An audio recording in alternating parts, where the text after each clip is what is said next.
Hello everyone and welcome to Games, Comics and Crafts. In this video, I'll be looking at the Deathlok 50th anniversary special. Okay, so if the excuse light, it's absolutely hammering down the rain here, so it's a bit murky, but I've done my best I can. This is the Deathlok 50th anniversary special. I got the uh, Dennis Cowan one after Simonson, which is cool. Um, because I absolutely loved the Dennis Cowan drawn issues of 90s Deathlok. They were brilliant. And the Forestry Prestige that came out, that was really, really good as well.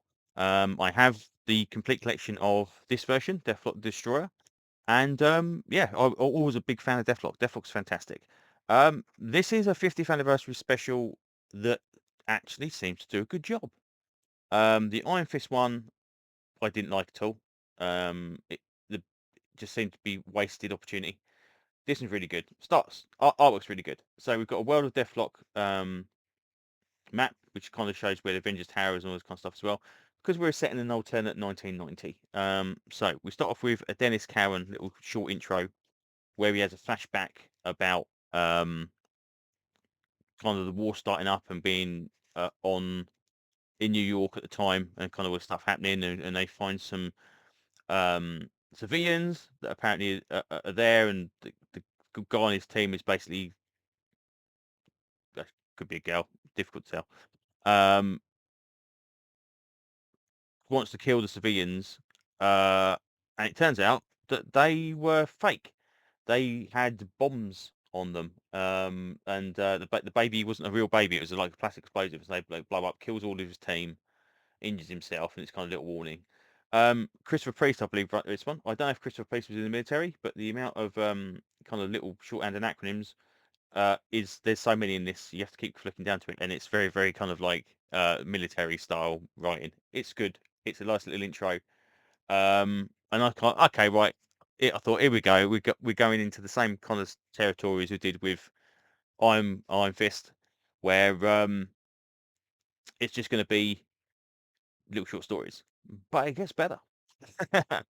So we then cut to the main story. Again, artwork in this is really, really nice as well.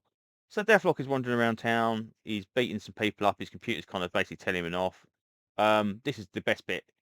He kind of walking around and he's kind of like, oh, he gets stunned by a shot, a tranquilizer shot, and he stands on this magazine. And then we get the cover of the magazine, as like a little kind of intro page, and you've got like a false sticker on it. The presentation of this is brilliant. I just think this is really, really well thought out. And then as we open it up, we actually see the inside of the magazine, and we've got kind of like the credits for the people in the magazine, and then we've got the stuff in here about kind of the contents. And one of them is about nuclear powered tanks. One of them is about Latveria having the bomb and shield reports. One of them is about a cannibal virus on the Pacific Island. Whether that's anything to do with Marvel Zombies, I don't know. Other Earths, a possibility in dimensions. I just think this is little kind of this little thing of having a kind of magazine within the magazine, really, really nice. And then they kind of talked about obviously the Cybernetic Warriors, and they're going to be kind of ready for the year 2000. And this is what obviously the Deathlock is. So um, Deathlock is kind of wakes up, kind of boots up over a couple of seconds, and kind of warns the woman who kind of did it. So right, you do realise I'm in like 80 seconds I'm going to be up and running. And it turns out she knew Deathlock before he became a cyborg, and him and his wife and her husband had meetings together, like dinner together, and all this kind of stuff. And they were kind of involved in the project that actually brought him to life, kind of thing, as Deathlock. And apparently, her husband is being held captive, and Deathlock basically kind of works out over the course of kind of like where she's telling the plan. It's like, yeah, you're lying. I know you're lying. You're basically going to hand me in, and it's like, oh no, well, yeah, you're kind of right. That you promised me my husband back if I turn you over to I can't remember his name now. Oh, Riker, that's right. Turn him over to Riker, the kind of the guy who's in charge of the project. And he said, oh, I've got nothing better to do on board. I might as well come and have a look. So off he goes. So he does instead of kind of going the way that she said, oh, we're going to sneak in through the sewers. It's going to be no, I just go for the front door. That's fine. So he does that, and eventually he catches up with Riker. Riker is actually waiting there. And it turns out that her husband was killed as Deathlock actually kind of awakens the first time. and she's created these kind of rat-like creatures. She had some rats that are kind of doing reconnaissance, and they've got this rat, and they've got like this rat man. I thought it was a husband originally, but apparently it's not. Um, so you got kind of this weird kind of rat monster. Kind of reminds me a lot of Commandy DC. So got this kind of future thing of Commandy. Um,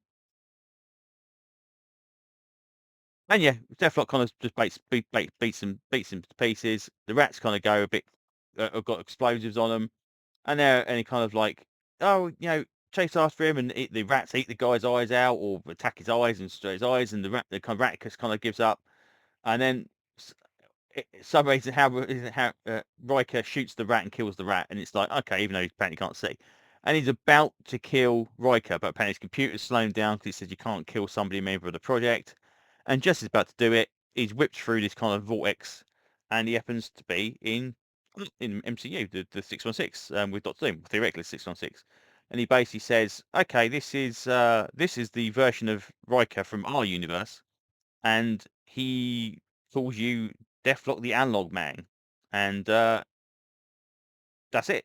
The end? Question mark. Um, so apparently this Deathlok possibly is back in the 616 again. Obviously, he was back in the 616 in all those kind of Captain America crossovers and all this kind of stuff we've seen in the past. So hopefully it's brilliant. And I really hope that if they do something with him, I might buy some more Marvel books because I really like Deathlok. I would prefer to see the 90s Deathlok because he's my favourite, but this one's equally as good. Um, but yeah, that's kind of how it ends. And we get like some stuff about the original book, and we get some little kind of sketches and this and that. But yeah, I thought this was a much better 50th anniversary than the Iron Fist one. We got call back to kind of Dennis Cowan, obviously for the 90s series, and then obviously an actual story featuring the actual character that's 50 years old. Perfect. Now how can you go wrong? That's really good. So there you go. So yeah, if you're a Deathlok fan, pick this one up. It's well worth a read. I thought it was pretty decent. So yeah, there you go. Right, well, that's pretty much all my ramblings for now. So I'll say thanks very much, and I'll hopefully see you on another video. Bye bye.